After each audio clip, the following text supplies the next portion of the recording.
production design process begins with my meetings with Stephen Norrington to decide what he wants in the film. Ultimately, he's the designing chief of this whole thing. It's his image, his vision, and my job is to give him and bring that and then add to that if I can. To begin that process, we work with conceptual illustrators, and I was blessed to have a great team of guys, each having their own style, and each we would focus and guide to use his style to our advantage or to his advantage.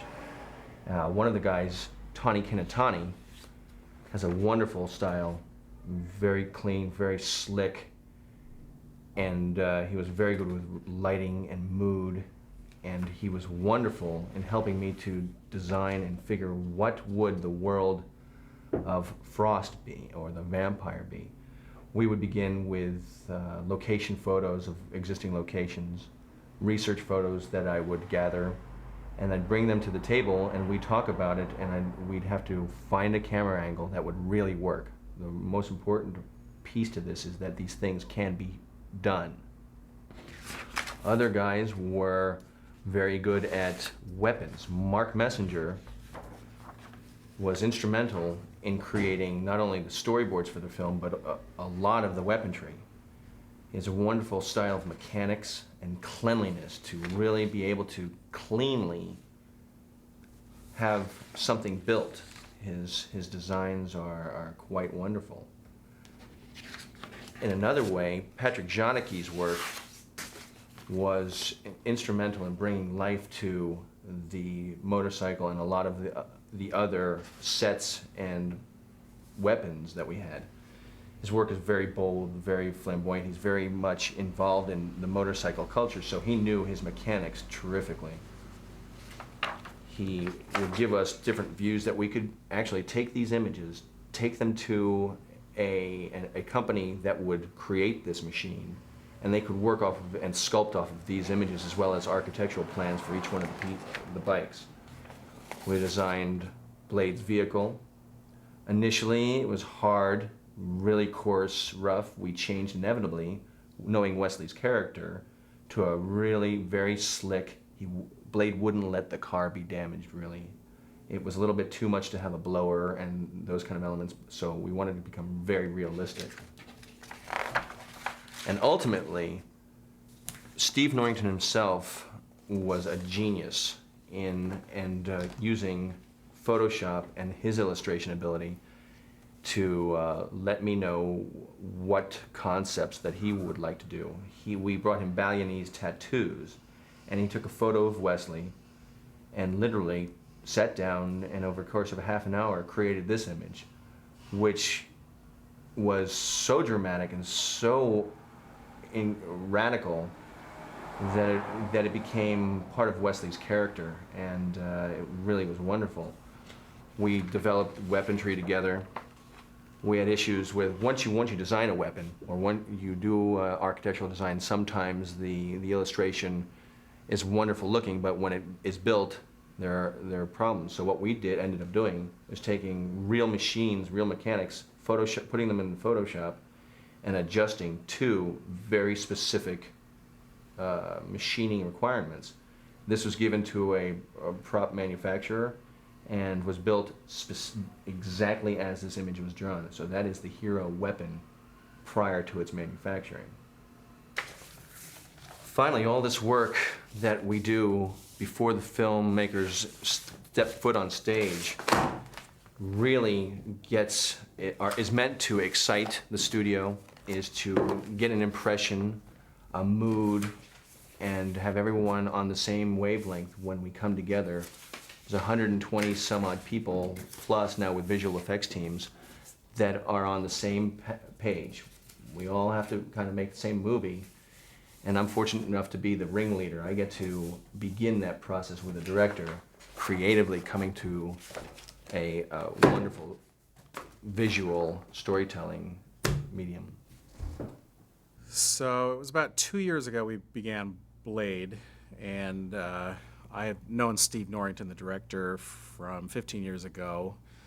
We worked together on Greystoke, which Rick Baker was the head of, and so I've known Steve for many years. and I've seen him off and on. I've gone over to England and saw him working on some of the Henson films, and he was creating all these incredible makeup effects and everything.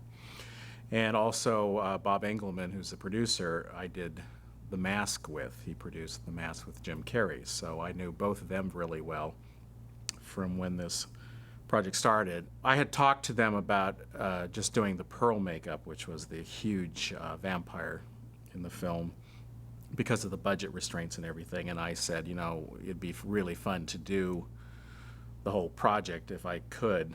And I hadn't done a fun vampire film in a long time, because I did The Lost Boys way back, 10 years ago.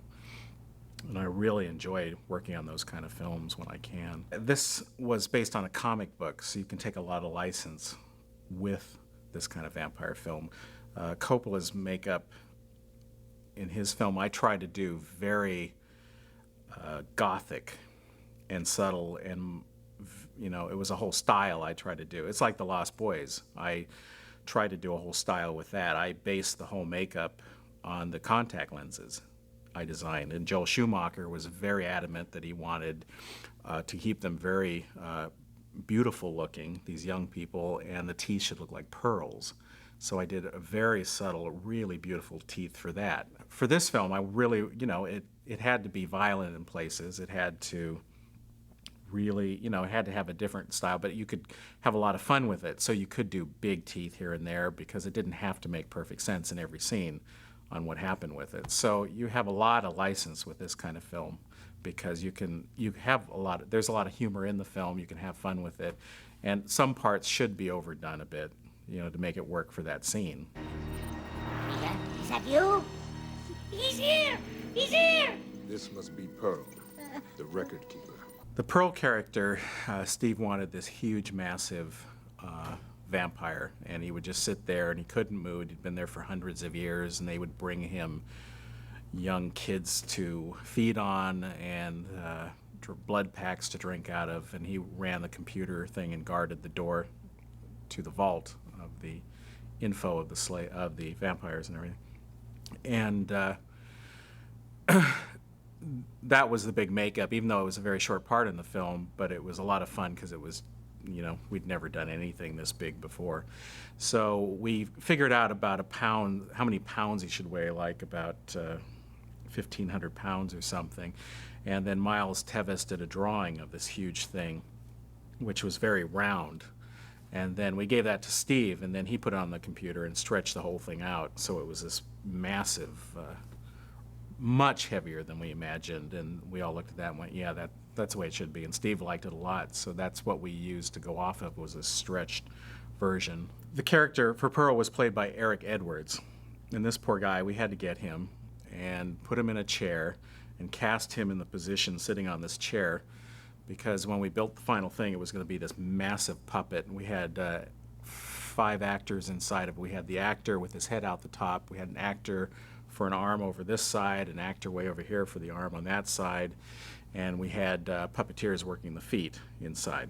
We made it out of silicone. We wanted it to be very translucent, so we poured a huge amount, I think it was like $7,000 worth of silicone into this massive mold to make this skin that was very fleshy.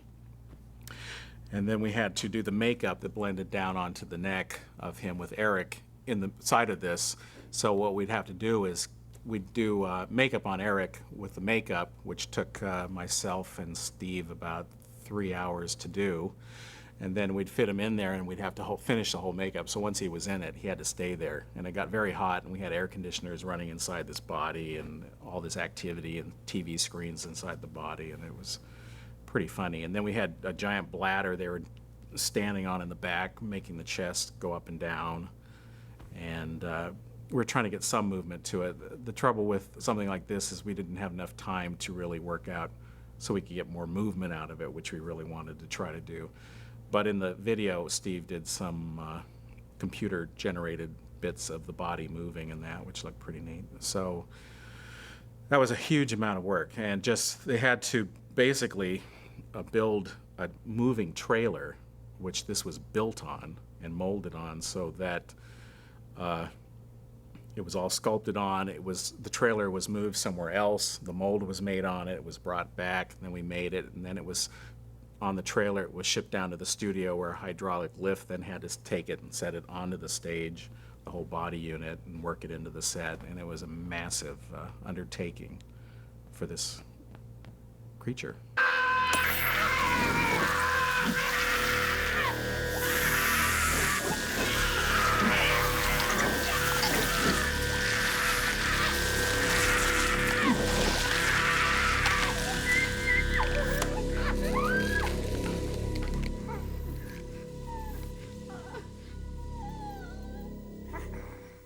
He moved. What we wanted to do in the action in Blade was to incorporate a number of martial arts that had a hard style to it, a soft style to it. Blade's character, we wanted to have him more on a fluid side, and which would encompass both hard and soft. And for Frost, who plays the bad guy, we wanted him to be more straightforward and direct, and that fell to a Japanese or hard style.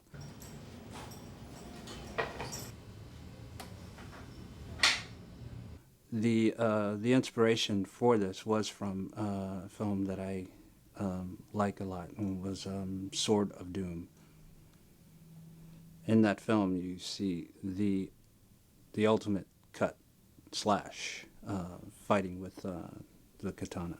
We checked out a few other action films that had some good sword play, and from that we did everything we could to stay away from the seemingly popular Hong Kong action films, and try to bring out our own rawness, basically.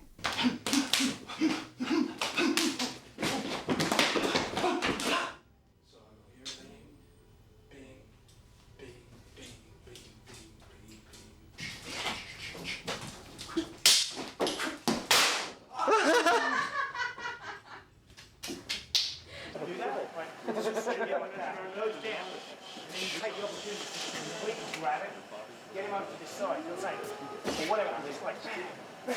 So you're just beating the shit out of it. And like, she's like, she's the sort of, she's the one who brings it back up again. You know what I'm saying? So she's like, bam. And she like, so you're taking him out, you know what I'm saying? Like you both sort of, ultimately, you know. Yeah, Sword goes from there, bing, sword goes down. And she's like, stab! Watch it, buddy. Stop!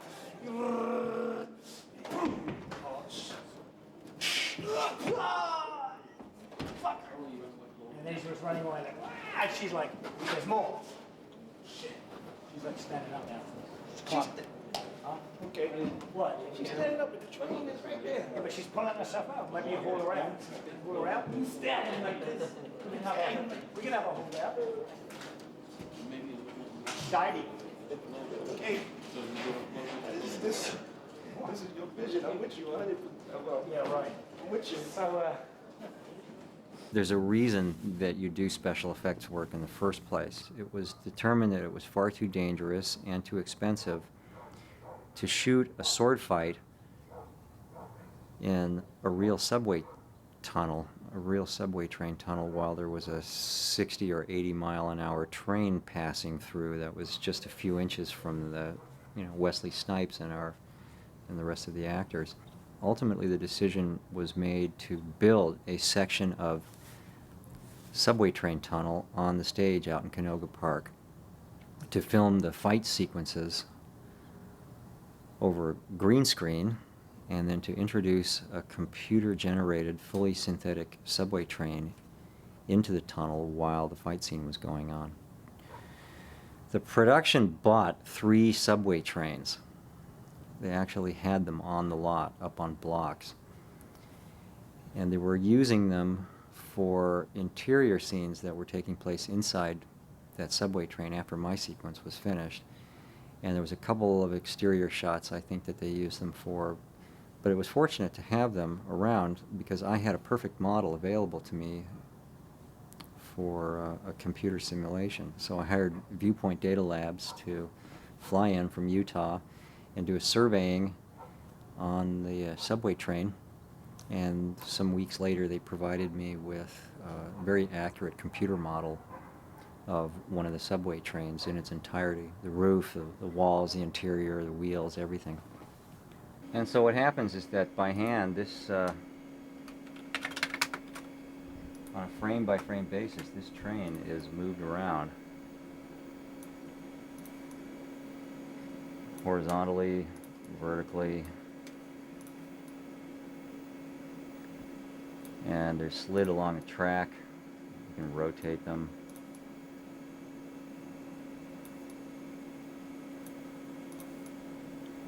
Change the camera. Also, the camera, that's the object that controls the position of the train, but you can also move the camera around. If we're to lower the camera, then the train goes up. If we move the camera to the right, the train goes to the left. If we move the camera back, the train goes away. So this object here behaves just like a real camera.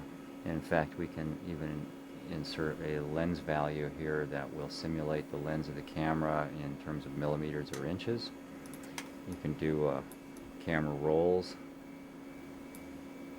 So the idea is to use these controls to be able to position the train relative to the background on a frame-by-frame basis. And there are schemes that have been devised to use sort of automatic methods of camera tracking the background. We tried some of those, but ultimately decided that it would work better and probably work faster if we just eyeballed the whole thing. And you can see that the camera bounce has all been programmed into this. The train is bouncing around the same way that the tunnel is. So now we're going to whip pan around and follow the train. There we go. And that scene, you can actually, the camera's actually looking inside the windows of the train, and you can see the little cutouts that I have of the people in. See there, right there. Those are the folks.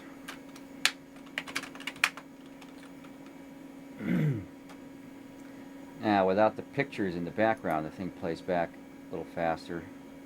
You can see all the people that are in there. And there's a texture map of all the little stills that I took. That's me, actually, right there. I think that one is me. The train is moving really fast. The motion blur takes the curse off of a lot of the detail that's in there. And so I decided that just sticking sort of cardboard cutouts almost of these people at a particular view, either the side view or front view or sitting down, and just taking that cutout that was there, that image, and just putting a control in it so that as it passed by, it would always face the camera. Because if I didn't do that, at some point it would go edge on and it would just disappear. So I had a rotation going in on each one of the characters as it was going by. And it serves to give the illusion that there's some population in there. If you really went single frame through there and examined the train very closely, you would see stuff that doesn't look right in there. But to get the illusion of people populating the interior of it worked just fine. This train, we were thinking originally would travel at about 60 or 70 miles an hour, and it just looked too fast. When you start speeding things up, they also start to lose mass. They look like toys at some point. So we slowed the train down, and it began to look heavier and more menacing. And so we ended up at a speed of about 40 miles an hour. Here we're going to break right through it. So we're actually inside the train here, car number 1. And like I said, we didn't use this part of it, but it was kind of fun to play around with it on this level. This film was in production for nearly 2 years, and there was a ton of effects work, and some of it was sort of in flux as the film was progressing. And in addition to the 28 shots involved in the subway train sequence, there was a variety of more modest projects that came up, and some of those were offered to me, including a couple of slow motion bullet shots that are fired out of Blade's gun.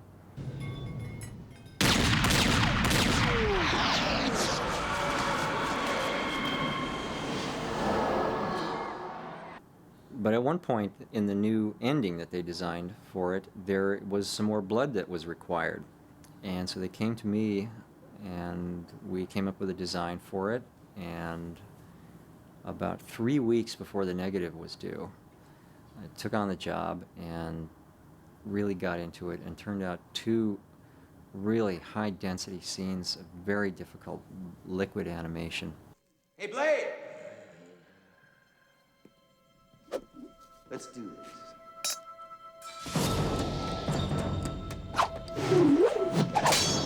One is where Blade swings around and slices Frost through the abdomen, launching the upper part of his body up into the air. Blood grows, blood sort of tendons grow between the 2 halves of the body. They join, and then they pull the top half of the body, the torso, back down to the pelvis and reconstitute it. And there's a splash of blood at the end.